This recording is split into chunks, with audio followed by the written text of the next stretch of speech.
on the National Education Policy, a government document.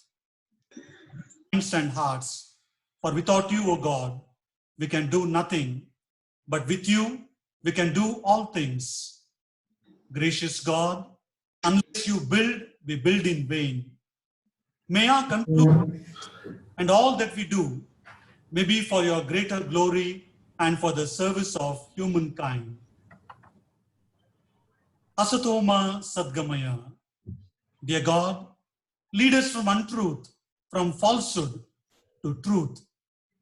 Tamasoma Jyotirgamaya. From darkness to light. Mrityunma Amritam Gamaya. Lead us from death, all that is non-life, to life, life in its fullness, life eternal.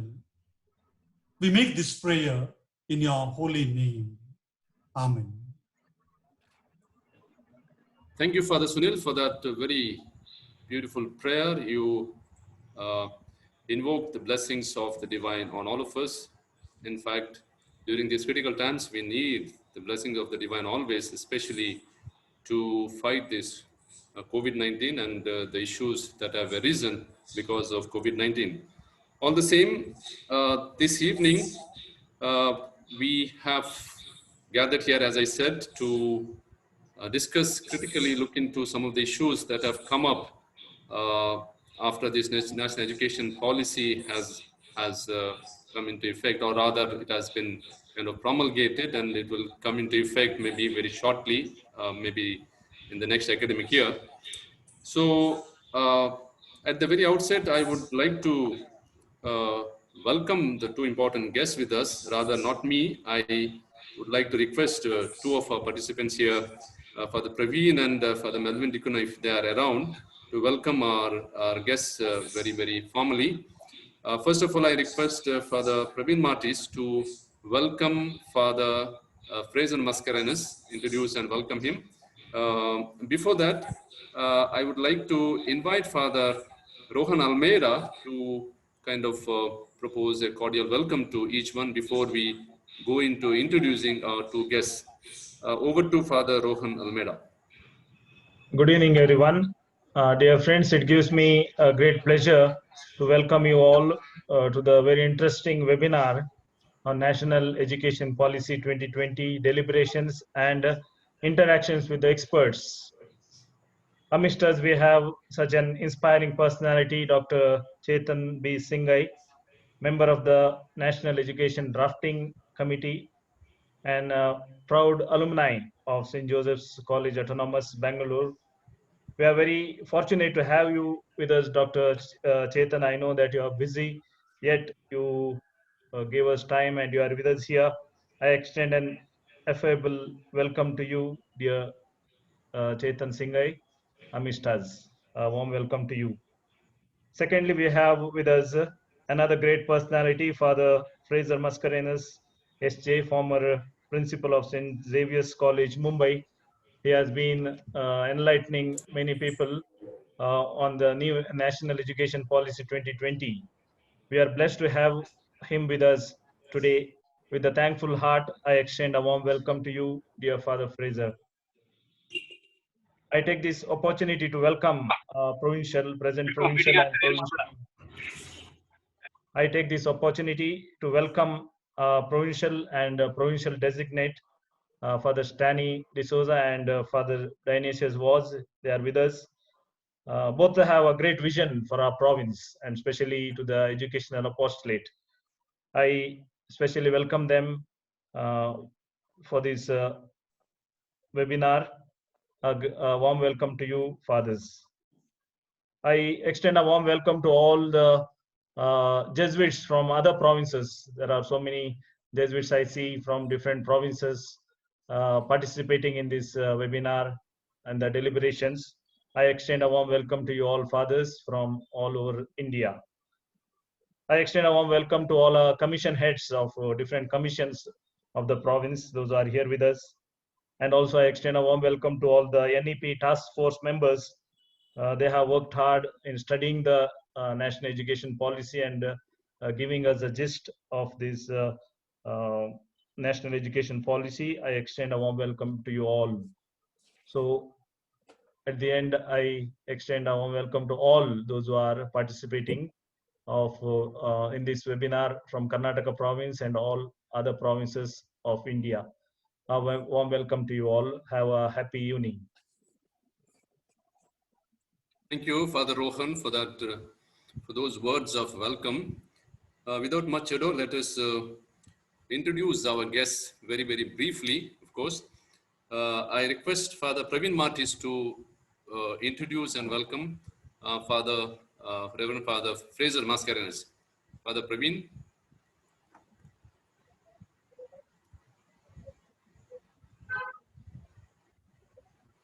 Kindly unmute.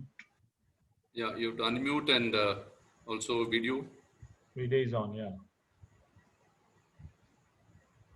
Praveen, you have to unmute.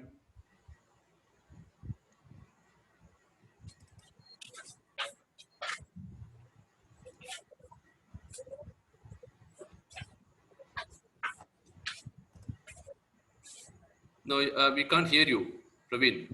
You have to unmute.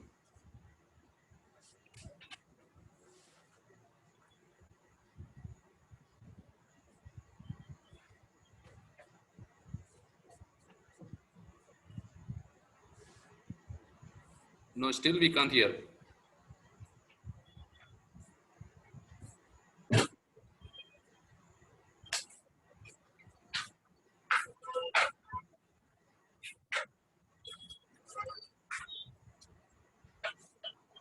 May I suggest that we introduce Dr. Yes, maybe Chetan we will move on to introduce Dr. Chetan. Meanwhile, Father Praveen can set right his technical issues. I request Father Dr. Melvin Dukuna to introduce Dr. Chetan Singai. Melvin Dukuna, Father Melvin Dukuna, you are around?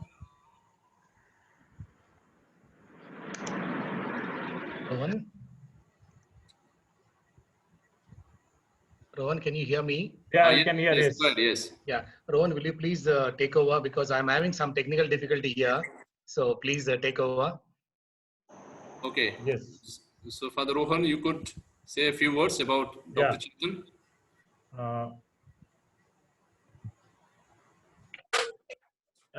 In the welcome, as I mentioned, Dr. Chetan Singai is a proud alumni of St. Joseph's College.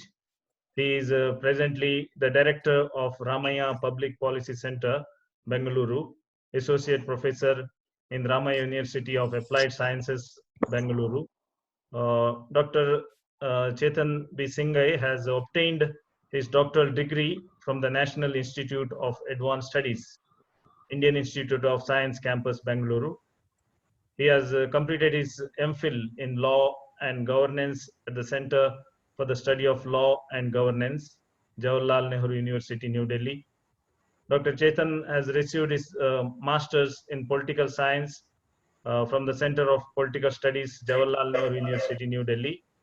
He received the prestigious Erasmus Mundus scholarship to pursue Masters in Lifelong Learning, Policy and Management, joint degree from University of London.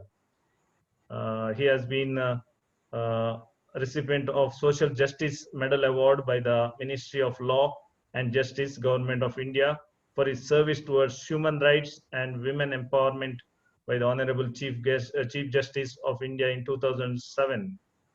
Currently, he has been nominated as member of the committee to finalize the draft National Education Policy 2020 constituted by the Ministry of Human Resource Ministry, Government of India from June 2019 to July 29, 2020.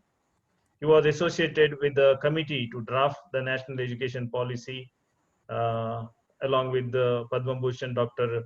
K. Kasturi Rangan, Ministry of Human Resource Development, Government of India, New Delhi, as a chief consultant in the field of technical secretariat at NAC, Bengaluru. He was associated as a member secretary to the committee to review the quality mandate relating to the promotion of research and MPhil and PhD regulations in India, committee chaired by Padma Bhushan Dr. P. Balaram, former Director of Indian Institute of Science, Bengaluru. Dr. Chetan has been enlightening people on the national education policy in different ways.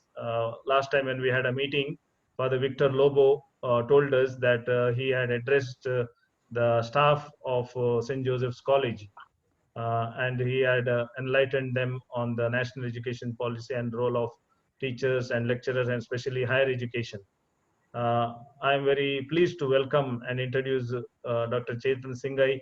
When I talked to him over the phone, it was very pleasant to talk to him. I felt that he is a true Josephite. A warm welcome to you, Dr. Chetan Singai, to this August gathering. Thank you, Father Rohan, for introducing Dr. Chetan Singai. Wonderful to know great achievements from one of our alumni. Thank you, Rohan. Now, I think Father Praveen is ready. Father Praveen, could you please... Can you hear me? Is it audible? Yes. Okay, Yeah, okay. yeah. Over to you to introduce Father Fraser Mascarenhas. Yes, good evening to all of you. It's my pleasure and honor to welcome Reverend Dr. Fraser Mascarenhas, SJ.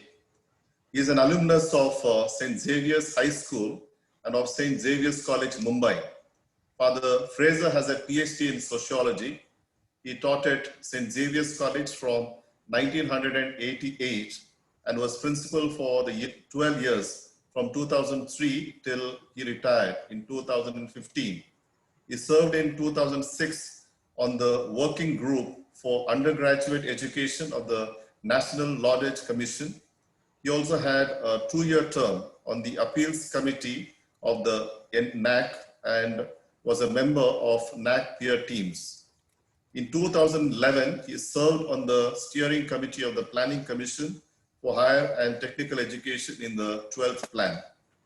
Under the leadership of Father Fraser, St. Xavier's became the first autonomous college of the University of Mumbai in 2010 and was declared by the University Grants Commission as a College of Excellence in 2015. He also ensured that the college was in the forefront of debate and discussion on national issues of importance, especially issues of justice.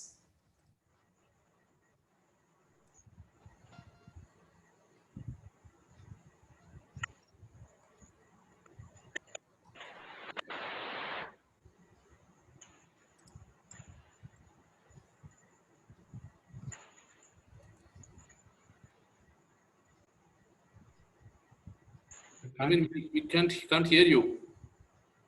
Okay, the host has Yeah. muted me. Okay. I don't know where I was stopped. Okay. Father Fraser was involved for a year in the non-formal education in the slums of Mumbai and adjoining rural areas of the city. Presently, Father Fraser is the manager of St. Stanislaus High School and St. Stanislaus International School in Mumbai.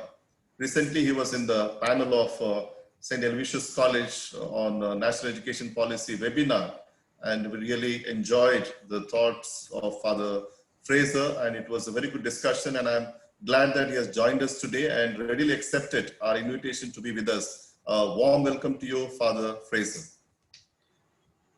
Thank you, Father Praveen, for introducing Dr. Father Fraser Mascarenhas. We are very happy to have him with us. In fact, he was there also at another webinar which St. Aloysius College organized, and we were very fortunate to listen to him, and we are once again very fortunate to have him with us this evening, Father Fraser. Now I request Father Jossi Lobo to make some introductory remarks on whatever we have discussed in the province level. We had a discussion on national education policy and all that, and we shared our views and concerns and so on. So I request Father Jossi Lobo to make the initial introductory remarks. Over to you, Father Jossi. Am I audible? Yes. Okay. Thank you, Melvin. Let me begin, dear participants.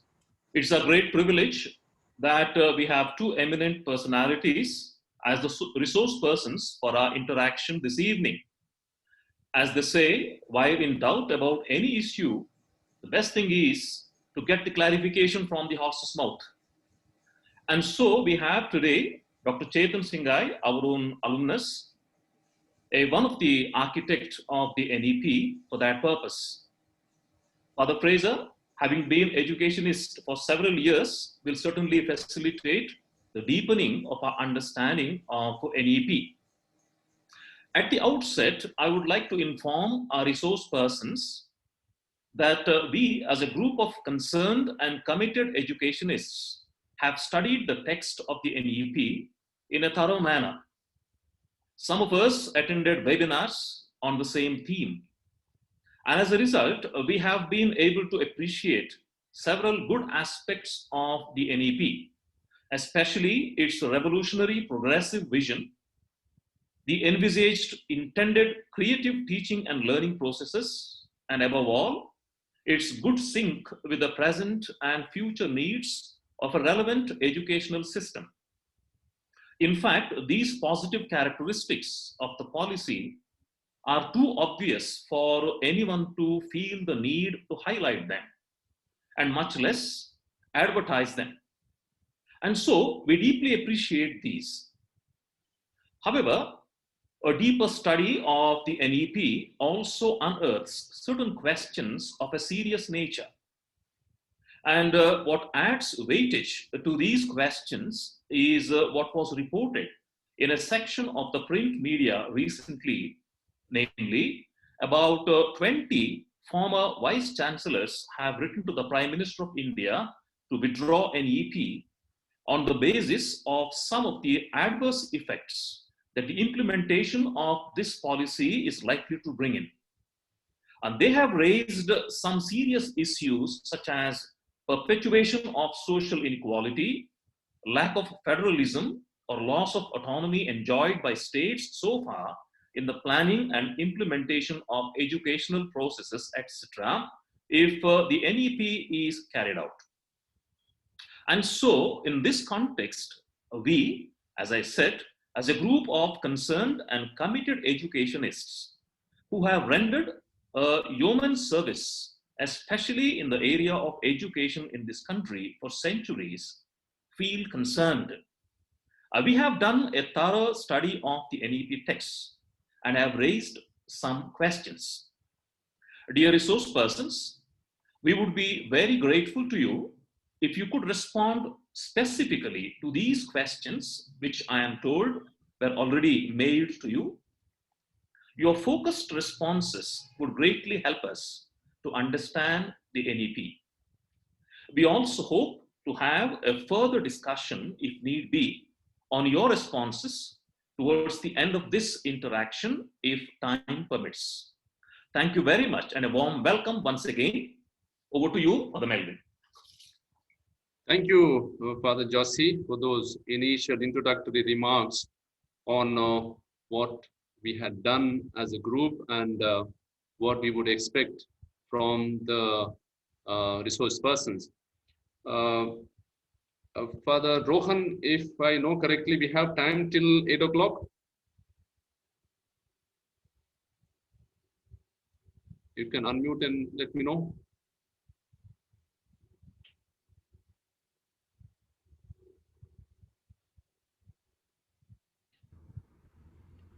Go ahead. Yeah. Yes. Okay. So I hope we have time till 8 o'clock, which means about an hour or so. So the proceeding would be like this. Initially, both our resource persons, namely Dr. Chetan Singai as well as Dr. Father Fraser Mascarenhas, both of them will make a very short presentation, about 10 or 12 minutes each. Since questions were already given to them, they will respond summarily about those any clarification that is needed on those questions. So first they will do those presentations for about 10 or 12 minutes each. And after that, if anything is left out, we will ask them. And also later on, the floor is open for further any questions, clarifications, if at all there are any. You could also raise those questions. Either you could speak it out if your network is good enough. Otherwise, you could even put your questions in the chat box. The questions would be will not be public. Those questions would be will come to the host, and host will read them out aloud. So I request to begin with Dr. Chetan Singai to give his sort of clarifications based on whatever questions we had raised. You could speak, Dr. Chetan, initially for about 10-12 minutes, and after which we move on to the second resource person. Over to Dr. Chetan. Thank you so much, Father Melvin Pinto, because I would now share the screen. Dr. Chetan, your audio is little low. If you can raise it a little. Is it audible now? Yeah, slightly more, little more. Is it audible now? Yeah, better, yes. Hold it my mouth. Yes, Yes. thank you. Is my screen visible, Father Melvin Pinto? Yes. Okay. Now I just thought, some things are best portrayed in a pictorial form. So that's why I wanted to share some images. Many thanks once again to all the learned Jesuits who are here. And I am the benefactory of the Jesuit education myself here as a testimony for that. And I would like to also take this opportunity to thank and seek blessings of 5 Jesuits who have made a lot of difference in my life, starting from Father Eugene Lobo. During his time, I was the one who got admitted to the St. Joseph's College. Father Clarence de Souza, then Father Ambrose Pinto, Father Daniel Fernandez, then also Father Lobo, Victor Lobo. So they have all, and Father Praveen Martis. We had very limited interaction. So all of them have really contributed to where I am today. So thank you so much for all your blessings and support. Thank you. With that, I will move on. And also the my fellow colleagues and faculty members who are there. Now, when we talk about the NEP 2020, we also must appreciate the NEP 2019, the draft document. It's important to also see how the translation from a draft to the final version, which is there out in public, there is a 66-page document. How did that 484-page document got transformed to the document that we have as a point of reference now? And also take a step back to how did that 484-page document arrive. So that is where I would like to take you to what you call the policy life cycle. How did this policy get envisaged to the version that is there in front of us? So there I would like to bring to your attention 3 important points. I'll just take my pointer. Yeah. One is we have to also reflect on the fact that any policy that has been made, I'm sure all the learned Jesuits here are aware about this, but let me reiterate that it is important to appreciate the fact that there's a lot of experience, there's a lot of expertise in education sector since independence and before that. But there's a need to harness evidence to engage in policy making. I think that is something, the third part, in addition to the first two, the 3 E's, expertise, experience, added with evidence is a component which gets reflected in NEP 2020, and we can discuss further. Some of the questions are reflect of the fact that how did we account for evidence and what evidence. I'll discuss that. So in a way, I would start with that as a first principle or a foundational position of the draft to the final version. Secondly, we have to reflect upon any policy as we see the acronym of policy, POLICY. PO is periodically organized, LI is legally induced, and CY is considered to be calculated for calculated yields. So when we say periodically organized, now that has to be in retrospect, and at the same time it has to consider the prospect. So in a way, if you see, the NEP talks about what happened in the last 34 years. That is the last policy, that 1986 to 1992, the half policy, one can say, the program of action, to the prospect, because NEP envisages 2040, 2042, 2035, 2030 as certain benchmarks or temporality that we talk about. So to see the retrospect, the committee considered an approach. What was the approach? It considered all of these steps in parallel. Number one, to look at erstwhile policies. And we have 2.5 policy. One policy is the one which we consider 1968, then 1986, and then the program of action of 1992. That's why I call it 2.5. Then there were many committee reports, which are very, very important, which often get not much emphasized, because mostly if you are doing research on higher education, you might reflect on it. But as practitioners, we don't give much value to those reports, like Gajendra Gadkar committee report, Gyanam report, National Knowledge Commission report. Father Fraser Mascarenis, as you mentioned, is also was associated with National Knowledge Commission report and its activities around it. Then there was Yashpal committee report. So these are all reports which actually contribute to the policy finally, but that was very important to be considered. So in a sense, we see from independence to now, there are 28 policy reports, which means 2.5 national policies and around 25 reports, which became very important source of reference so that we see what is in retrospect. And then also look at consultations that were coming across India, which was also to be taken into account. So they were also accounted. Usually, initially it was the MHRD, which was then documenting these consultations into the portal as well as letters coming to them. Then the third stage was technical secretariat was reviewing these two, but also looking at analysis of all the suggestions and comments, because one has to value them because they are coming from a concerned set of people who are associated with education. Then from these three steps, we organize them into 25 themes, critical themes, because instead of chapterization, the committee considered, why don't we organize them into themes, right? So starting from early childhood education to professional education up to the postdoctoral thing. So the entire spectrum, and try to understand. For example, accountability was one theme, accountability, autonomy was another theme, regulation was another theme. Like that, there were 25 themes identified across the sector. Then there were also consultations based on the themes. Here it was with select stakeholders who are engaging in on the field, who are engaging in practice. So there they were, and National Accreditation Assessment Council office in Bangalore became the technical secretariat office where consultations were held. And I would like to bring to your notice these two things, in a way, partly as information, partly as a provocation. That when we see that there are global best practices, often there is a tendency to look to the West, which is true. And that is a tendency, especially the OECD countries. But here, one interesting input as an insider perspective I would like to share here is that there are neighborhood countries in the neighboring neighborhood, especially Bhutan, has a very, very thought-provoking national education policy, which is available online. And it will be a good occasion for you to also engage if you can get access to it.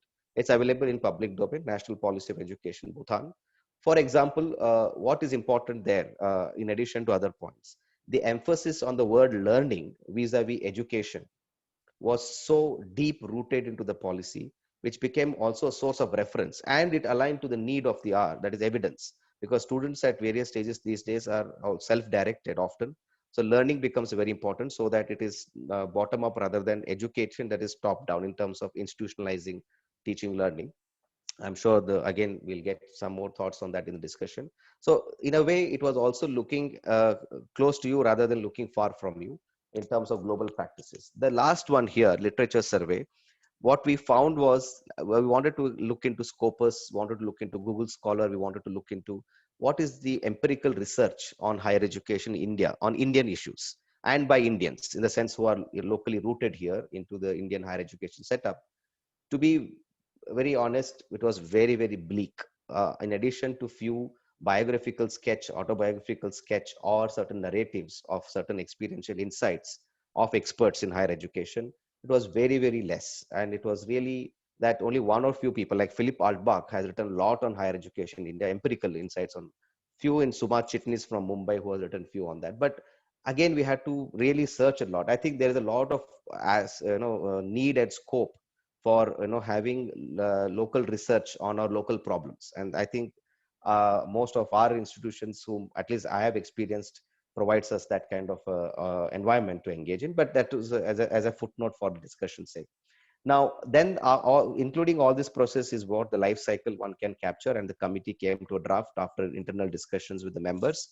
And here, then came the July 29, 2020, the final version. But the red line here is not much publicized. It's not much visible out there to the public. What is that red line? The red line there is basically communicating the fact that there was another committee which was formed, which was called the Committee to Finalize the Draft NEP, the 484-page document. Now, when the document was in public domain, the draft in various forums, there were also suggestions and comments in various forms, either in support, either in critique, either in terms of making intelligent inputs of reforms, and all those things were coming in. But each one of those comments are constitutionally important because they are supposed to be in public domain, and they were coming in three formats majorly. One was, there was a portal called portal. Then there was emails to MHRD and the respective state higher education commissions and councils through their departments of higher education also provided a detailed document as a feedback to NEP. And thirdly, they were also on social media and various places which were coming in. Again, unfortunately, out of the 4.5 to 5 lakh comments that one estimates, what we see is very limited numbers coming from the education domain. Mostly it was coming from education. When I mean education is the faculty members here especially, and most importantly administrators. Very, very few, apart from, if you really simply go by calculation of 44,000 plus colleges and 995 odd or 1,000 plus universities now, one could estimate that 50% of the comments of the total comments should have come from the education field, but very limited, I would say. And I think that's where there's a need for each of them. I'm very glad that we're having discussions so that we are engaged actively in the implementation process and the critiques around it. And that's what I wanted to share from the insider view, the policy life cycle, the references to documents that were made in order to understand the retrospect, in order to make the prospect, then also the need for the higher education sector to engage actively in policy making process, either as a critique or as person who could substantiate those points which are engaged. That's my point of view. But to quickly end a few points, because I'll not get into the policy points. I would want to only set the context for which those policy points have been made.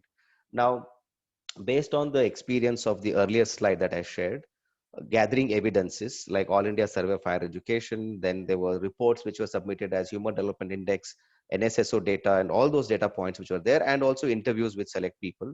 One could identify 11 challenges in higher education, and maybe from your own experience and your own engagement with real-time issues, you might echo some of those challenges. Number one challenge was we are seeing a higher education system which is very, very fragmented. On one hand, we have colleges with 100 and less than 100 enrollment with 3 or 4 faculty members. On the other hand, we have colleges with 3,000 plus students and with more than around 110, 120 or odd number or additional number of faculty members. So there's an extreme fragmentation which is happening. Second is, as a result of this fragmentation or independent of this, we are having less emphasis on development of cognitive skills and learning outcomes in higher education. And when I'm talking about this, I'm referring to the majority, but not all. There might be, as Philip Palpak rightly says, we are in amidst islands of excellence in sea of mediocrity. There might be islands of excellence, that is in terms of higher education institutions, who are doing all or overcoming all these challenges, but we are talking about sea of mediocrity, where there are majority who are exposed to such challenges. Now, there is a rigid separation of disciplines, de-siloing of sort which is required, because we have created unnatural, unwarranted, and unwanted silos across disciplines where there was no such regulatory body which says that they could not be multidisciplinarity, at least at the institutional level. Now that NEP talks about transformation there to bring in de-siloing process so that there can be creativity. Then limited access, especially for as a challenge, which is there. It is a perennial problem since independence, and it continues to be a problem. Almost all 28 reports, which I mentioned in the previous slide, talks about how to enhance accessibility. It's like that issues of public financing to higher education, which is a continuous problem. NEP acknowledges those challenges and makes certain interventions. Then limited teacher and institutional autonomy has been a specific issue.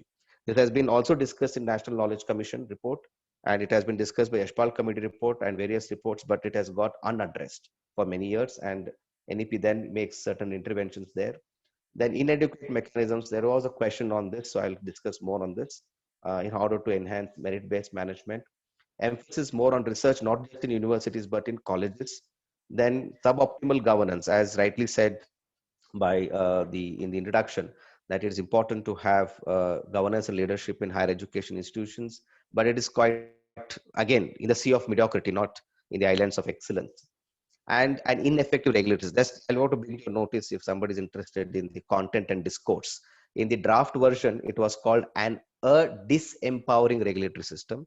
In the revised version, the emphasis has been called as ineffective regulators. Some kind of undertoning there, but the intention is same. A regulatory system should be empowering, not disempowering. And lastly, the affiliating universities are problematic, and they continue to be problematic. On one hand, they enhance access, no doubt about it, because they reach to the unreached through the affiliating system. But imagine the detrimental kind of impact that it has on the university itself, as well as the college, in terms of innovation and change, wherein they could be or they would want to be changing. Now I have, I think, 2 minutes left, so I'll just stop here with this slide. I have more, but I will stop here. To overcome those challenges, one example of the many, one can see those 11 challenges as the founding principles of a sort, which becomes a point of reference for making certain policy recommendations so that those challenges can be addressed or overcome. So one example at a systemic level, at a meta level, the NEP recommends, and there's also a question on this, that's why I wanted to bring it on the slide here, and I'll come to that discussion eventually.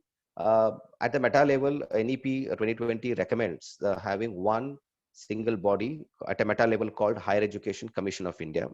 Under that, there are 4 autonomous independent verticals with certain functions and certain roles. And just to quickly highlight, not to read the entire thing, the first vertical is National Higher Education Council as a single point regulatory body. Right now we have 16 regulatory bodies who govern various academic activities. Actually, they were supposed to be professional standard setting bodies, but they have also, but over time or by evolutionary stage, they have become more of standardization and coordination bodies as well. So that NEP addresses with the principle of light but tight, in the sense there's a lot of emphasis on the issue of integrity, transparency, and resource efficiency. At the same time, emphasis on public disclosure and audits of institutions, wherein if they are engaging in compliance of these kind of disclosures and audit, the regulatory system would be light on it. But if they are defaulting on those set of institutional level disclosures and auditing, the regulatory system would be tight on it. So it's a balance, checks and balance situation wherein there is light on those who are able to comply and tight on those who have defaulted for reasons which are which affect autonomy, good governance, and empowerment at institutional level. Then the NAC, the present NAC, would become NAC at the central level. Higher Education Grants Council is the one which has been added in order to support. There are a lot of questions that you are making transformative changes, paradigm shifts has been envisaged. How are we going to fund for at the institutional level? At the same time, how we are going to harness equity for those students who want to avail certain benefits of higher education. So there is a scholarship mechanisms to be built in by the Grants Council, as well as development funds for launching new focus areas. Then academically, General Education Council is been envisaged because there are questions about standardization and all those cognitive learning outcomes and all those things. Who is going to do it? There's a body called General Education Council. The last point I would like to stop here is, out of these 4 verticals, 3 are to be envisaged at this respective state level also. Only NAC gets its recognition as a central body, as the NAC currently is. But the government of Karnataka, since I am part of that implementation framework, has already envisaged these 4 bodies at the state level, as there's a question about overt centralization and all those things. Just an example here, the government of Karnataka has formed a task force which has established these 3 bodies, wherein that the current Karnataka State Higher Education Council would be amended to State Higher Education Regulatory Council. State Education Council on the basis of GEC will be established. State Higher Education Grants Council on the basis of the Higher Education Grants Council. And in addition, Karnataka is envisaging to establish State Council for Research and Innovation with reference to National Research Foundation. I'll stop at it. I had few points, but I want to hear more Father Fraser also and take the questions for discussion. Thank you so much. Yeah, thank you, Dr. Chetan. If you can stop sharing your screen, I'm please. just trying to find that. Yes, here. Yes. Thank you. Thank you very much. Thanks a lot for briefly giving us the context in which this national education policy has come and clarifying some of our doubts. Perhaps we still have more doubts which we can raise. Especially, you spoke a lot on higher education, but we are also interested to know about school education system also. Perhaps we could clarify that when we have a question and answer session in a while.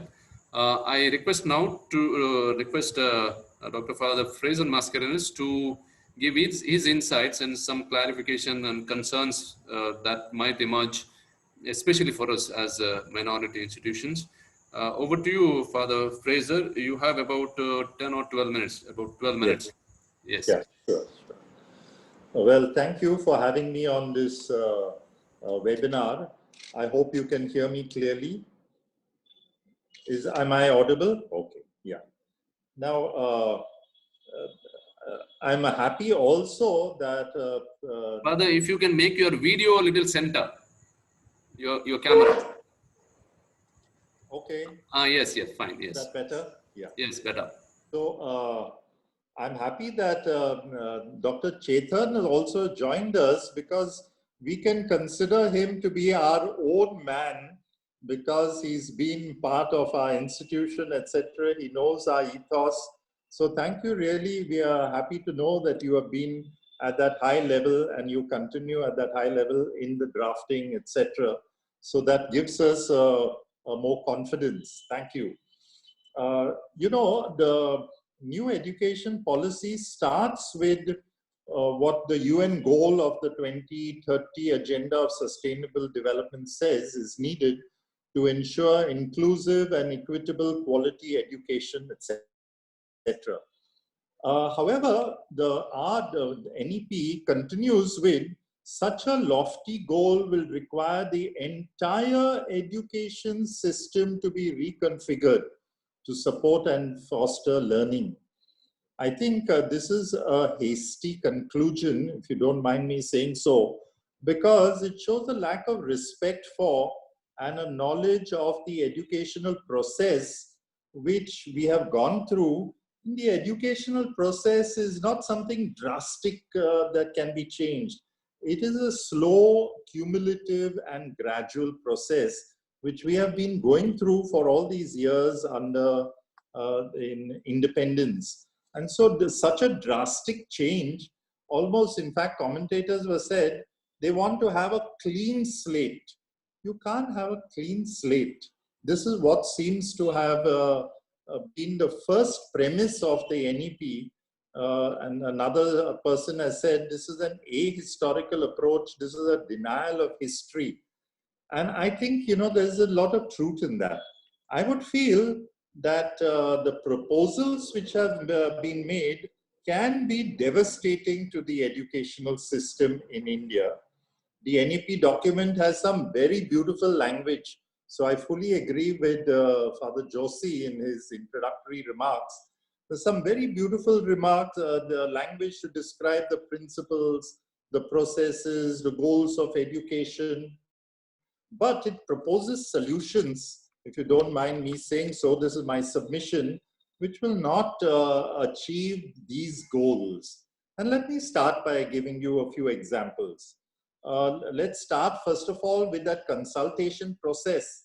I think Professor Chetan will also agree that Christian education has made some contribution to the country and personally to you. Yet there was no Christian educator involved at all in all those different drafting committees. There were several committees. And this, I think, is a very funny thing that has happened, because if the Christians have been at the forefront, and most of our institutions have got such high rating even by government standards, and not to have anyone there does look funny. But anyway, we leave that part out. We have problems in no mention of minority education rights at all in the document. Now, this is a constitutional privilege to have a total eclipse. What about Article 30 of the Constitution? Because a policy of this type needs to mention the constitutional requirements.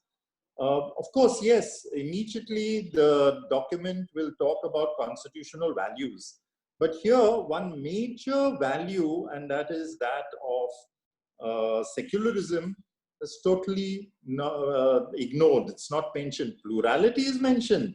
But if we are talking of constitutional values, then of course we need secularism, which is one of the pillars of what we are trying to build in India. And parallel to removing constitutional guarantees to the minorities, the reservations of SCs and STs also do not find mention. And so this cannot but be deliberate. There's some deliberate plan behind this. Now, the Supreme Court has already guaranteed that the basic character of the Indian Constitution cannot be changed. But from what I've just mentioned is missing, the NEP clearly indicates an indication to change the Constitution in substantive ways. And this really is a big concern for minorities and for the country in general, because I think the government has said that they are committed to the constitution. When you have such major departures from constitutional provisions, then it does look that an intent is to change the constitution, which I think would be very damaging to the country. Let me take that forward now beyond that.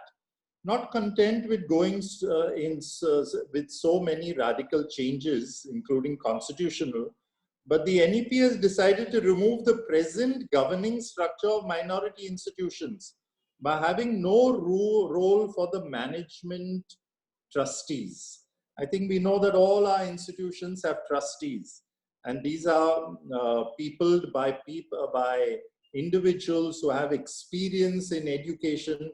And what the institution has come up with shows that these are people who have education at heart and they have the expertise. But now removing totally the managing trustees of institutions, what is remaining? Who takes over? For example, in the schools, the School Complex Management Committee 7.7 will run the institutions. Now, the draft policy had talked about different types of people, but there is no place at all for the present management trustees who have brought so much of fruit. In higher education, you have a board of governors, which will be established consisting of a group of highly qualified, competent, and dedicated individuals having proven capabilities. But all our institutions have shown that the people in charge have all this that you have talked about. Yet, there shall be an overarching legislation that will supersede any contravening positions of earlier legislation and would provide for constitution, appointment, modalities of functioning, etc. of the BOG. So even in higher education, the present management is going to be bypassed. Now, this is obviously something which we find very troubling, because untested governance structures consisting of people with not people with proven abilities or in managing education, will these people not cause problems for the institutions, especially for minority institutions that have already proved themselves? Let me take another point. The sharing of resources is envisaged, both human and material. That means staff as well as the infrastructure. Now, a school that is better equipped will have to share. Pairing of schools or twinning, one private and one public school, is mandated by this policy. However, sharing of teachers and infrastructure will cripple a good school, especially if the governing board is not controlled by the present school's trustees.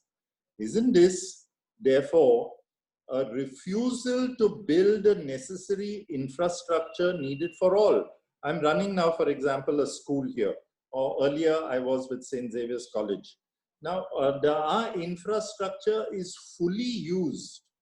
It cannot be shared in vast ways. We have always allowed and invited people from roundabout to use infrastructure, whether it's sports, auditorium, even sometimes laboratories, teaching.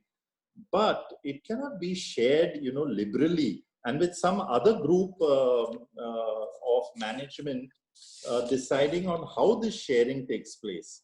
So really, we do find a very troubling provision is being provided in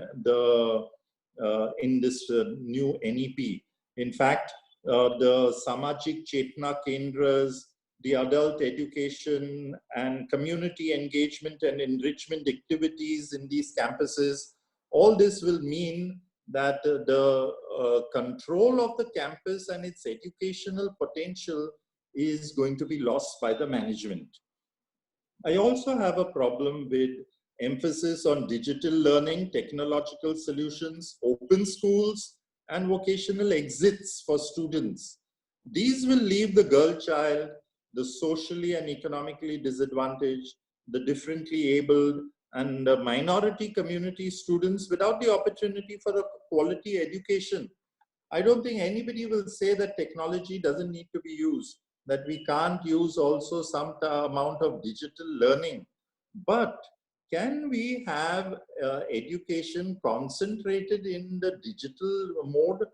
I mean, I don't think that's education at all. That's passing on of some information, but that's not education. Education is children and students coming together, interacting with their peers and with the teachers, and all types of cultural and other types of activities. All that now could disappear for large sections of our population. Finally, one more point, and that is the centralization of the creation of content right from the pre-primary. I can't imagine how centralization of content from the pre-primary is going to be done by the MHRD. For example, the responsibility of ECCE curriculum and pedagogy will lie with MHRD. How is that going to be possible? You know, also centralization of school assessment through the National Assessment Survey, that's on the cards. The National Testing Agency will serve as a premier autonomous testing organization for undergraduate and graduate admissions. What a vast, what a major venture this is. All undergraduate admissions are going to be through central testing. That I think really is utopian and not at all desirable. Even recruitment of students at the college level, for example, for the education sector. The admission to pre-service teacher preparation program shall be through a single nationwide entrance examination to be conducted by the NTA. I think such centralization goes against the quality of education. I was at the helm of St. Xavier's College when we took autonomy. And that was the wonderful thing that we had. We had the opportunity to form our own curriculum and have our own testing, because the two things have to go hand in hand. Now, that type of creativity, when it is given to faculty with accountability within the institution, I think that brings about some raising in quality. But when you have standardized testing and standardized curriculum coming from the center, I think we are in great trouble. Let me also talk about, you know, the need for the changes that have been brought about in the different stages. Fraser, if you could conclude in a minute or two. Yes, I will. The major changes in the stages of education will require massive infrastructure building. And I don't think, you know, that is possible at this stage. So this is my last point. Funding will remain a major problem. The very government which reduced spending on education to 2.7% of the GDP, that was admitted in the draft NEP, from an earlier 4%, and which does not have money, obviously, even before COVID, even before the lockdown, we have been in a downturn of economy. Where are we going to get so much of infrastructure and other types of financing? Counting on philanthropy is like asking for the moon.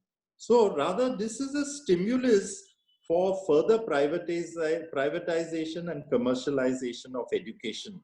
So I would submit that there are many, many very troubling recommendations or other mandatory provisions of the NEP, which we feel need to be revoked. The NEP needs to be reconsidered and redone if these concerns are to be addressed. Thank you. Thank you, Father Fraser, for raising some very, very valid and important concerns, especially of us as a minority institution. Just to summarize what some of the concerns that you raised, such as no Christian in the entire drafting of the policy, minority rights being undermined, constitutional rights being undermined, especially secularism and reservation of the SC/STs and so on, the governing structure of the minority institutions being compromised in this education policy, the whole complex school complex system and the complexities in in the school complex system, especially sharing of resources and the whole Samajik Chetana Kendra. A lot of clarity needs to be done there.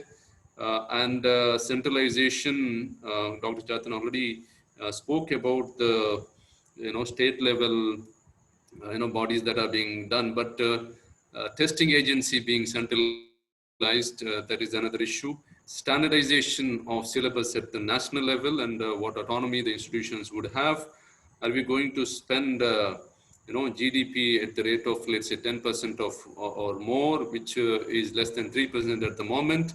And also concerns of privatization and commercialization. These are some of the very, very pertinent issues you have raised, Father Fraser. Thank you for that. I request Dr. Chetan to maybe respond to some of these concerns in about 5 minutes. I'm giving you too short a time, I know, because we may have a lot more issues. Many participants also may like to ask some questions. So if you can, in about 5 minutes, respond to some of these concerns. Over to Dr. Chetan. This is a very unique situation where answers should be shorter than questions, hopefully. So, well, Father, I agree with your concerns because it's important to debate and deliberate on them. And because no policy, one, is not is in vacuum, and no policy is without debate and deliberations. And it has to take shape. I think most of your concerns, to start with, Dr. Chetan, your mic little closer. Yeah. Most of the concerns that you're raising are the concerns which are also now getting unpacked in the implementation process and being discussed and debated. For example, in Karnataka, as I kept telling as a reference point, there are two task force which have been established. One is to look into the curriculum and to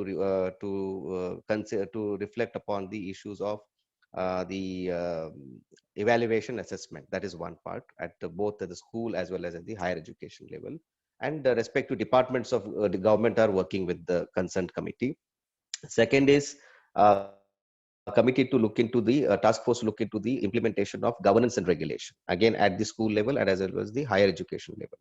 Now they are now getting back to the respective institutions through their little reach out in terms of soliciting their inputs on how do we go about addressing these challenges, and the problems that you shared are also being discussed at various levels with a different perspective and a different set of concerns and challenges, and they are now looking at how to develop the implementation framework, which has to be, and including financial issues. In fact, in the draft NEP, the principle that was taken was let us look at promoting public education institutions, whereas leave the private sector to what they are, survival of the fittest kind of a thing, because they are anyways dependent on self-financing mode. But we need to improvise on the public sector or public institutions, and their funding has to be infused there.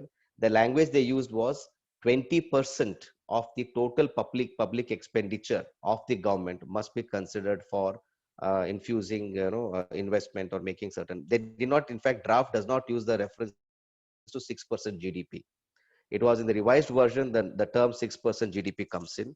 In the draft, it was 20% of the total public expenditure. And this was something came from Professor Jandilya Tilak, who is supposed to be an expert on finance in higher education, who from his calculations and projections said that that would be good amount for us to consider. And that spirit is still there in the draft. And that spirit is actually, at least it is there in Karnataka's government's task force discussion, whether we can consider that. Because as you all know, constitution is the concurrent issue, and it has to be subject to the state government's intervention. So there I'm addressing partly the decentralization aspect, I'm addressing partly the implementation issues that are being highlighted, partly the financial aspects also in terms of spirit. But I agree that 6% has been a magic number since 1968.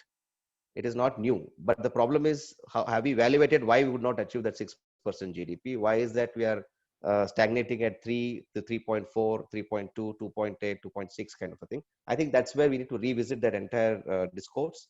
But the NEP is setting the direction, saying this would be an ideal scenario if it reached to that kind of scenario. At the same time, opening up channels, alternative channels of, as NKC, National Knowledge Commission says, autonomous colleges can harness resources from student fee as well as alternate source of funding, right? So other than that, it talks about public spirited philanthropy, and I agree that okay, there might be concerns, but the regulatory body which have to be now have to be brought in, the transformation there would check such kind of non-public spirited philanthropy, at least in the system perspective, at least in the policy framework.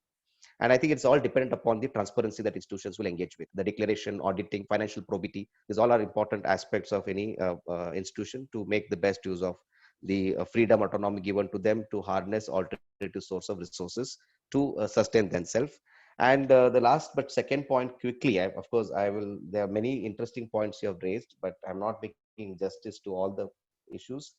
Now, centralization, NTA.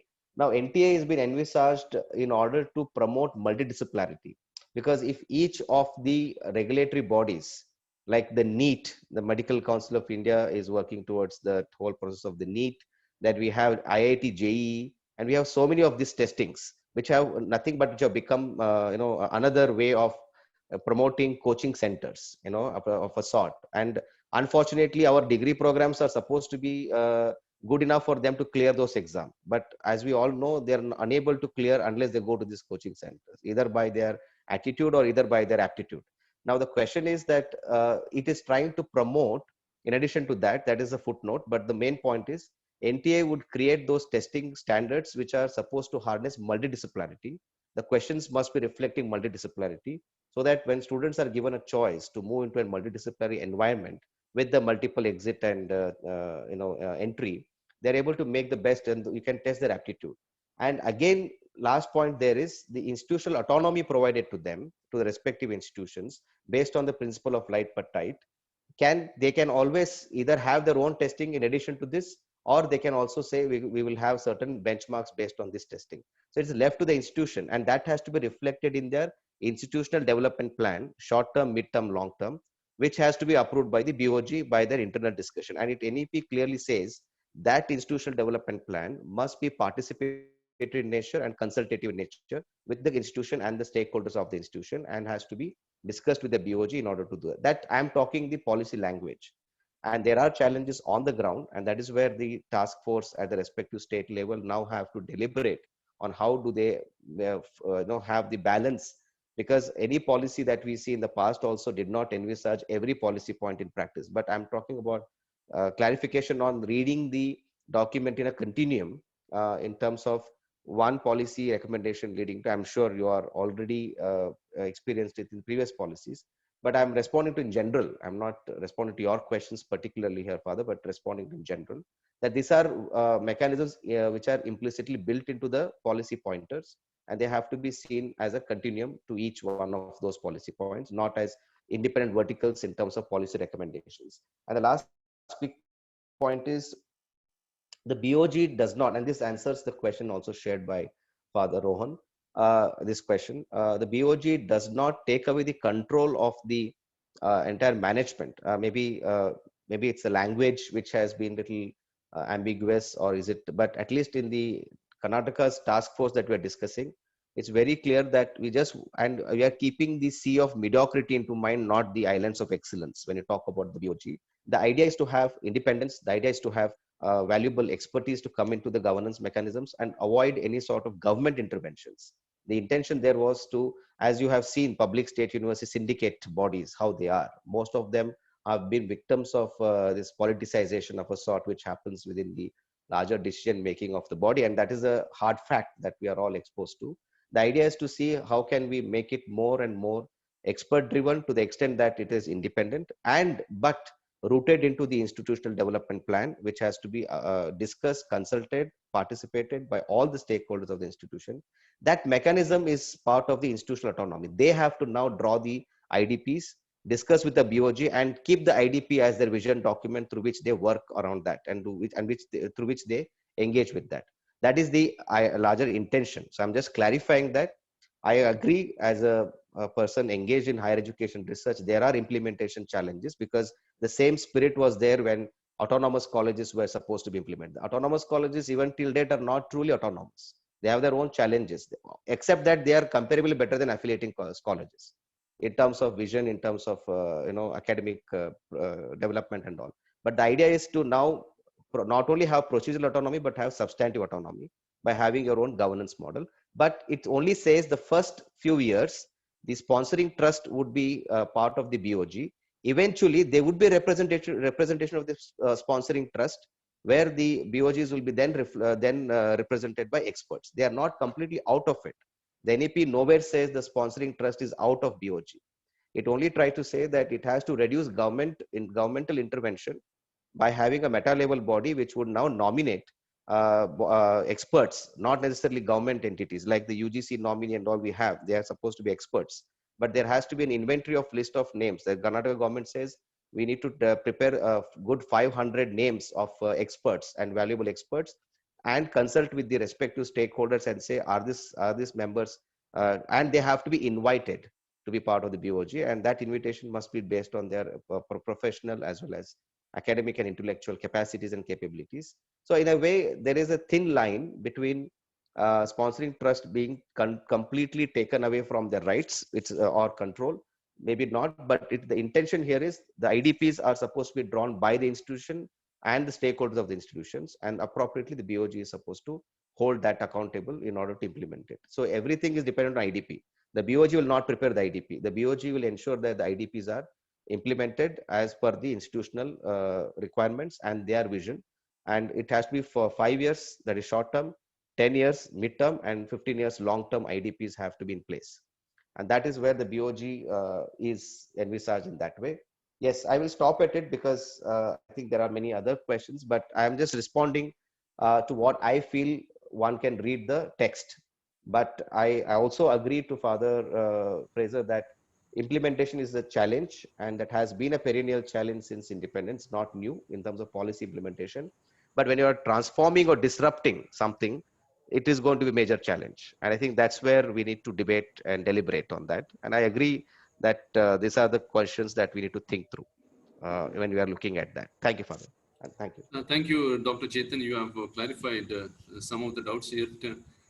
Some very important issues that Father Fraser raised, Yeah. especially about school complex system Yeah. and the sharing of the resources and all that. Perhaps you could throw some light on that issue, because that's a very, very nagging sort of issue for most of us. Because if, let's say, we have to kind of unconditionally share our resources and all that, and what happens to our school system itself. If you can share some of your insights on this issue. Yeah, actually, I'm not that an expert on the school education part. However, I have to. Yeah, I am not that. I'm not that knowledgeable about the school education system as such. But from the policy perspective, there are 2 points. One is the school complex structures were also discussed in the 1968 policy very briefly, and 1986 policy goes deeper into that. Why is that we need to have such structures? In order to ensure that, as I said, the fragmentation of higher education, there's also fragmentation of certain school education. And we are looking at the not all schools here. It is talking about the schools, especially who are in need of such resources, schools which are in the periphery, schools which are unable to get access to such resources. Can this model work out? Like in a school in an urban area might not be victim to such kind of a scenario, but whereas schools which are in periphery could be the one which could be leading to that scenario. So schools resource sharing, the NEP does not say all schools must be doing that. It is, and neither it says that it has to be for only few schools. But the idea is it should be able to enhance pedagogy. It should be able to enhance good, joyful learning environment for students as much as possible. And of course, appropriate infrastructure support, financial support must be made. And the respective state governments are now supposed to do that. And see how they can harness resources for that, because the vision is there. Now it has to be translated into implementation. How does that translation happens is now the respective state governments like Himachal Pradesh, Karnataka, and I heard that UP has also formed a task force to reflect on how to go about now translating this vision into practice. And secondly is the school complex management committee.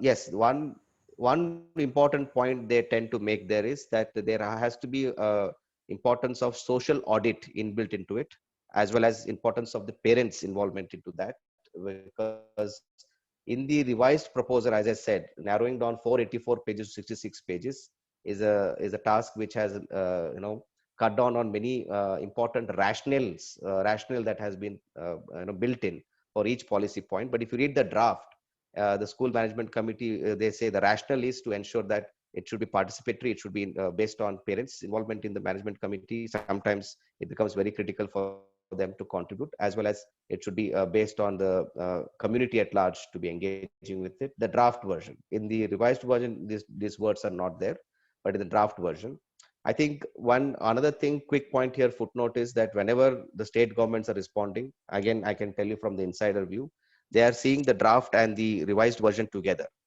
It's not like it has been only the 66-page document. The rationale for each policy point is in the draft. So there maybe one can see that there has been justification for why they make this kind of recommendation of school management, cluster school complex system, as well as school management committees, and the intention for the purpose of the students. So maybe you can hear Father Fraser also and see what are his points. Yes, Father. Professor Chetan, if the NEP document had to talk about the present management, the trustees, etc., there is no talk at all. There's no mention at all. Instead, another structure is talked about, and the previous structure in higher education will be abrogated. As far as the school is concerned, you'll have a school management committee which has nothing to do with the present trustees. And then when you have the complex, it gets even worse. That means people from, we don't know who is going to be appointed by government, because we're very clearly given there that the school management committee, the Department of School Education, through its relevant official, will endorse and confirm all that the school is going to come up with. So really we have, there is no reference at all to the present management, and this is a minority management. So the fact that, minority institutions are not given any type of mention, this is very troubling, don't you think? Yeah, I do agree, but the point is, Father, here is that same in the spirit of not making reference to minority institutions, the same spirit is also there in terms of not differentiating between public and private. Because in every institution in its own self is contributing to the best of its ability towards education, whether school or higher education. That's the optimism under which it has been reflected. The idea is not to differentiate by the type or by ownership. The idea is to differentiate by function, what function they engage in. If you see the institutional restructuring of higher education, now the shift is from ownership to function. Earlier, right now the emphasis is on who is the owner. Public university, then it's called public state university. Private university, private owners, it's called private. But now the shift the NEP tries to envisage by 2035, not overnight, in the next 15 years, with appropriate support and appropriate mentorship and incentives that it has envisaged, is to shift towards research as a function, teaching as a function, and service or extension, that is in terms of also offering degrees as a function. And that's the three types that it talks about. In schools also, NEP on page, if I'm not wrong, page 21 talks about the role and scope of, as I mentioned, collaboration of parents and other local stakeholders. And it could be one of these stakeholders there could be the minority entities. And it does not spell it out, but now it's time for that. In implementation framework, we need to spell it out and say, who are those other stakeholders? That is the issue that we need to reflect upon and then appropriately include and then engage. But that is open-ended, other stakeholders. While it doesn't define what is other stakeholders, there is scope for us to define the other stakeholders, so that there could be many which maybe the committee has not thought about. So I think it's kind of page 21, if you see point 5, point 11, that and teachers, parents, other stakeholders and teachers will also be involved in the governance of schools and school complexes, including as members of school management committee. So one has to unpack the discourse of other stakeholders there. And it could have been more clear, I agree, but it is not. So I think it's time for us to reflect on it and say that respective state governments must now define who are those other stakeholders. And there I just go for it. Yes. That's my response to you. Yes, thank you, Dr. Chetan. Now we have a few minutes. I leave the floor open for any questions if at all somebody has. Maybe what you could do is you could put a raising hand an icon there so that I know who exactly is asking a question in case you want to ask question coming online, or you could even type your question in case you have any question to a particular resource person here, you could type that question also in the chat box, and we'll direct those questions to the particular resource person. So the floor is open for now, for any questions and clarification.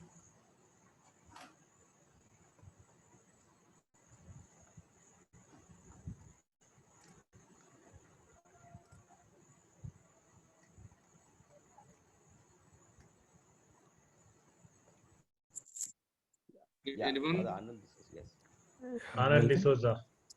Anand, you want to ask? Yeah, sure. Oh, Okay, yes, go ahead. Yeah. See, my question is, the Slightly NEP louder, please louder. Okay, can you hear me? Yeah. My question is, the NEP clearly defines the qualification required for teachers. That's a 4-year B.Ed program. Okay. Now, what about the primary teachers? That's one. What about the teachers for the foundational stage? It talks about ECC 1-year course and all that stuff. Will a ECC trained teacher, will she have to teach nursery, LKG, upper KG, first and second standard? Or is it going to be differentiated for KG and for first and second? Because that comes under the foundational stage. Is there any clarity on that? There's no clarity. Can someone throw light on that, please? Okay, Dr. Chetan, you want to respond?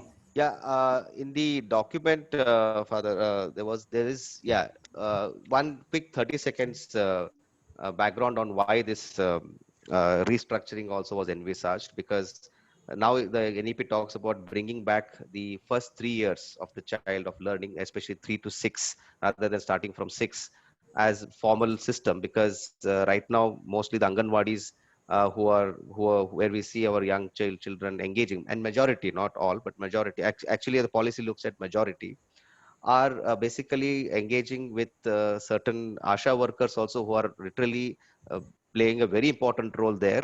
But often don't have they do it by their expertise and experience, but they don't have the pedagogical skills to engage with that section of the population. And few of the members did visit some of the Anganwadis. In fact, Dr. Kasturangan said most of the Anganwadis in the country are nothing but glorified toilets, literally, because the kind of infrastructure, the kind of the environment the children are is pathetic.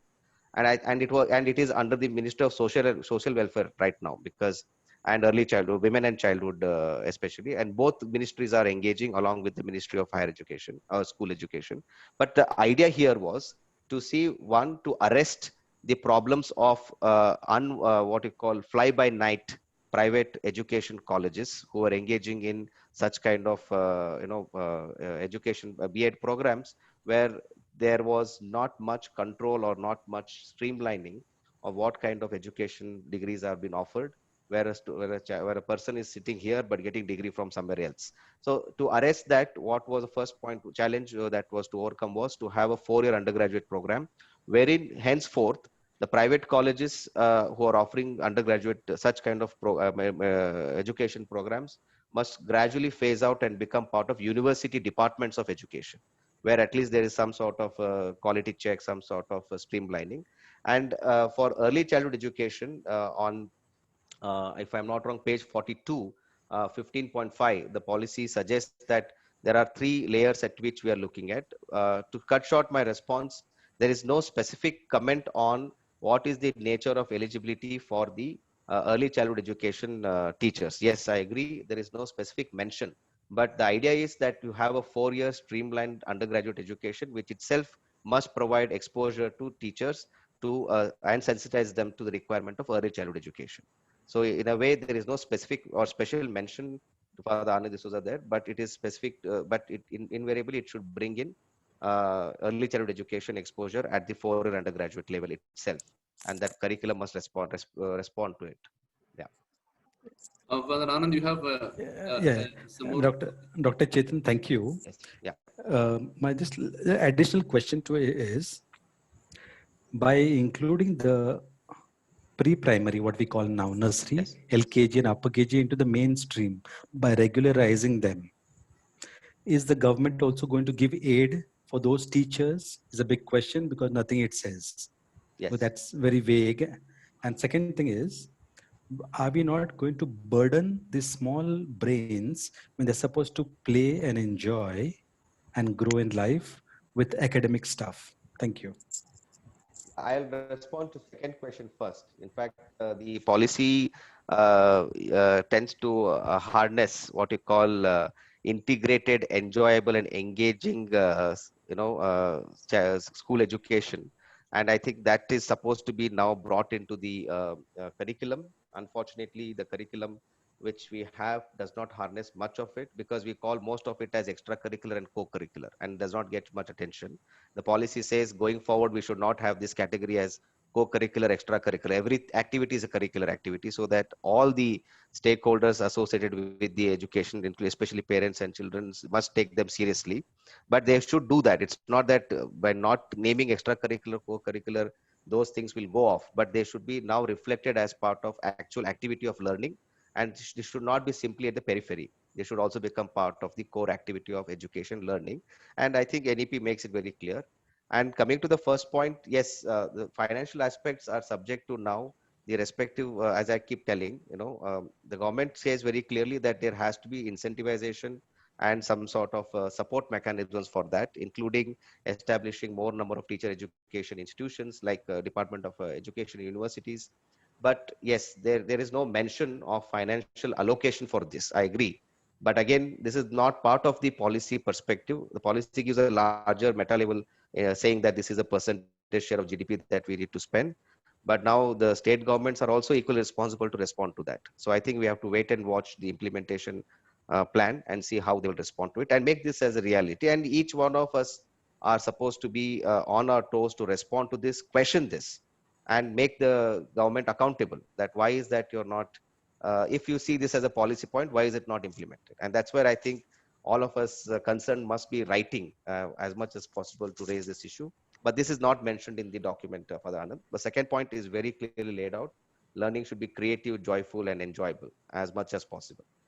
Okay. Have I responded to your question, Father? I hope. Yes, yes, yeah. Thank you. And there is one question here in the chat box. What happens to standalone PUCs when NEP is implemented? Any clarity on that? Standalone. Okay, I don't have the question here on my. Yeah, and I'd say privately it has come. Yeah. Okay. Yeah. Standalone institution like pre-university colleges. Yes. Yeah.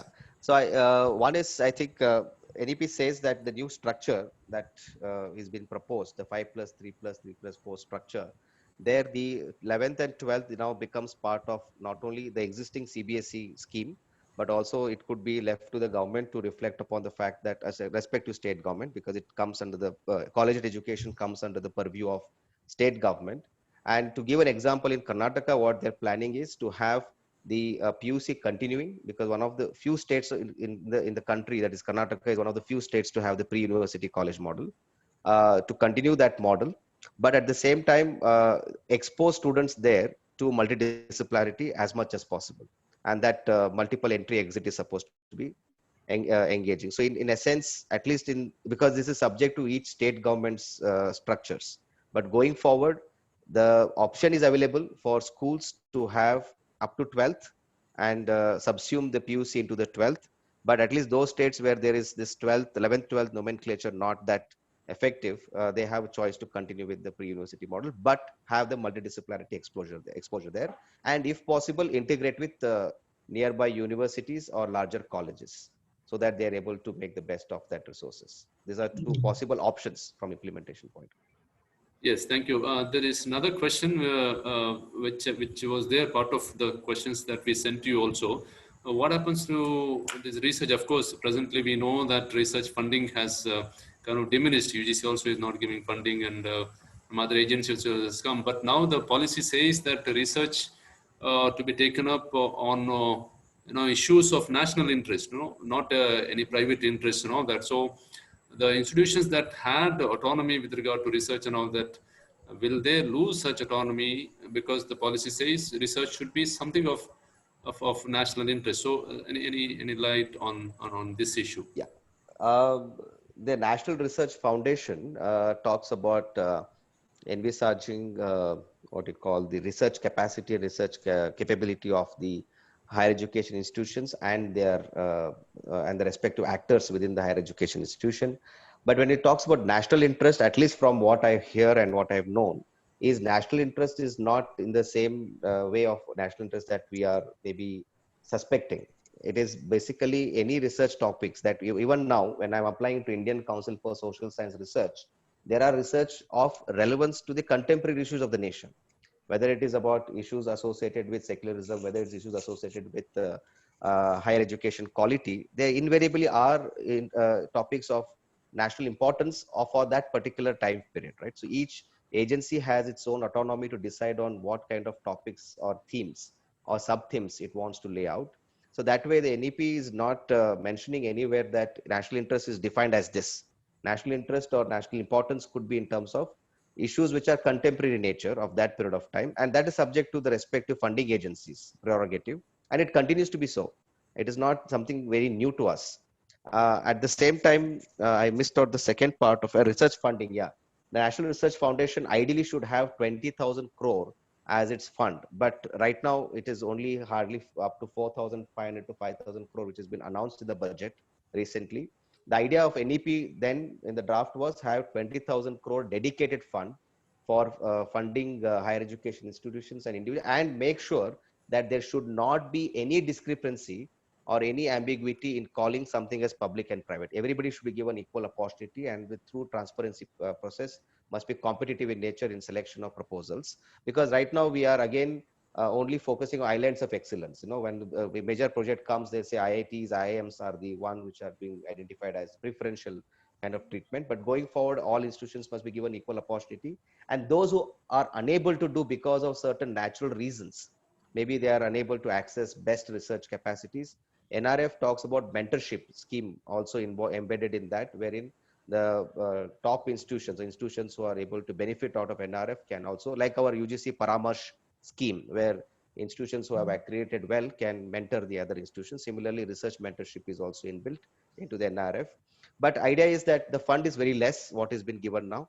It has to be more, and more for social sciences. It is because sciences and technology have got enough funds, I would say, as compared to social science, history, linguistics, because we have DBT, Department of Biotechnology, we have Department of Science and Technology, which are infusing huge amounts of money for research, but there's a need for more and more focus apart from one sole torchbearer, Indian Council for Social Science Research, ICPR, ICHR. There's not much in social sciences, and NEP acknowledges that. So I'm talking about both sides, but funding is less, I acknowledge. I think there has to be more funding. At the same time, there has to be also more and more mentorship. But the intention is to promote research-based education as well as research-based faculties across the institution. That is the intent. But I agree that there is a challenge to you, the question that you said, but we need to now. Yes, I think we have almost come to the end of the session. There are lots more questions, but we may not have time for all those Father questions. Jussi wanted to speak, ask some questions. Jussi Lobo? Yeah. Yeah, I put up my hand. Yes, yeah, maybe. Just one question. As Dr. Chetan said, that there will be a state level type of discussion or debate or deliberation on planning out the implementation. I mean, that is a very interesting thing to me, because there are so many challenges and questions at the policy level, and they need to be addressed. My question is, what is the width of that dialogue or breadth of that dialogue at the state level? Who are consulted? Who are in the task force? Are they really going to have a debate with the persons who are actually running the educational institutions? And who is it going to be a public type of a deliberation? Could you shed some light on that? Currently, it is not a public deliberation. Currently, when the document is being prepared, it is being made through the members, couple of members who are part of the NEP as representatives. And but there was Karnataka government, for example, I'm talking about that as a case in point, had established a higher education vision policy committee or a body which had around 40 experts within the state in various domain, and those experts have been identified as somebody from skill development, somebody from higher education, somebody from school education. You know, there is this body which has been identified. I don't remember the exact nomenclature, but the idea is it is considered that those 40 plus people, including the other task force members, would be representative of the first level discussion right? That's why it is not in public. But once the document is finalized, as the Deputy Chief Minister Mr. Ashwath Narayan had announced a couple of weeks ago, that in another 4 days they'll be submitting the document, and that ought to be and should be in public domain. I don't question that. I don't deny that. I think that has to be also discussed and debated, and appropriate feedback must come. But the idea is right now, what are the some of the immediate policy points that could be implemented without any conflicts? Like, let's say, for example, the naming issue, like MHRD to Minister of Education, for example, right? So these are all what you call, and also has less financial implications. The idea is the task force wants to start to prioritize those policy points and start implementing, like a 4-year undergraduate B.Ed program has already been implemented before the policy was announced, but discussed during the policy making mechanisms when Mr. Javadekar was the then MHRD minister. So some of those aspects are now tried to be brought in, like amendment to the Karnataka State University Act. The draft is ready now. That has to be in public domain, and this goes through the Legislative Assembly, debated, discussed, and then only being approved to be the final version of the amended Karnataka State University Act 2020. But the draft is ready. The task force has prepared the draft, revisions to the draft, and that will be placed into the parliament, because now we need to accommodate not only the BOG but also accommodate the new nomenclatures: research university with significant teaching, teaching university with some research, and degree awarding autonomous colleges. So now there is a new definition to university, and the nomenclature of university itself will be changed to higher education institution. So these changes have been made. This will be placed in the Legislative Assembly, and while it is placed in the Legislative Assembly, it has to get public feedback and response to it, and as a result of that, it has to be then accepted as an act. So these are process in place, I would say. But I echo your concern. I echo your thought, Father Joshi, that it has to be debated, and I wish it is debated, because I think the process is something which is right now internal, but eventually, but the representative of the NEP are there, as well as the higher education Karnataka Jnana Yoga, members of Karnataka Jnana Yoga, then higher education vision higher education vision group, which has been formed 2 years ago, which has been constituted and carried forward from the earlier regime, but of course with changes in the membership, is also consulted, and the task force has been constituted. But it is limited to maximum 50 to 60 people, which is not representative, I agree, but it has to be brought in public domain. And I think Legislative Assembly is also a representative of public domain in a way, if it comes through that particular section of the amendment. So it has to be debated and discussed. I agree with you on that. Yes. Thank you. Thank you. Yeah. Thank you, Dr. Chetan. Maybe this could be the last question. If you can speak a little bit about what happens to the different boards that we have just now. We have CBSE boards, we have ICSE board, and then the state board, and so on. So what happens to these boards? Maybe this could be the last question. Yeah. In the document on, if I remember correctly, there is this reference to reformations and transformations in the NCRT itself, wherein the respective boards, that is the secondary education board and so on and so forth, have been envisaged for certain changes. But again, there is a kind of reading that goes that, okay, are we leading to centralization through this kind of boards, or by having more and more control of the center? No, actually, the state board continues to exist. There is no question of changing it as per the document. And because, again, as I keep telling and repeating, being in the concurrent list of the constitution, one has to duly account for those structures. There is no superseding or emphasizing on the CBC on the respective state government. The state board will be continuing and should be continuing, because the task force which I mentioned is already deliberating on it. It has already implemented that. Implemented meaning has brought in that in the internal document. And also the curriculum now has to be reformed to the new structure which is proposed, because the new structure of 5+3+4 is not just merely a structure there, but it is a structure which envisages changes in pedagogy and also assessment and evaluation. So that has to be now reflected, and idea is to bring everybody on one level, not to have this hierarchy of ICSE, CBSE, and state board. Everybody or every boards must have their own sense of quality and emphasis, and must be priority. That's the idea. But yeah, it will not be altered or changed, and NEP nowhere mentions that it is the case so.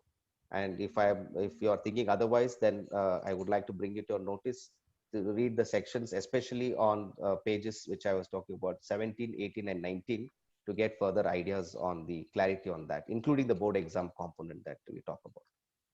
Yeah. Thank you. Now we have come to the end of this session. Maybe I could ask Father Fraser to make some concluding remarks in a minute or so. Father Fraser.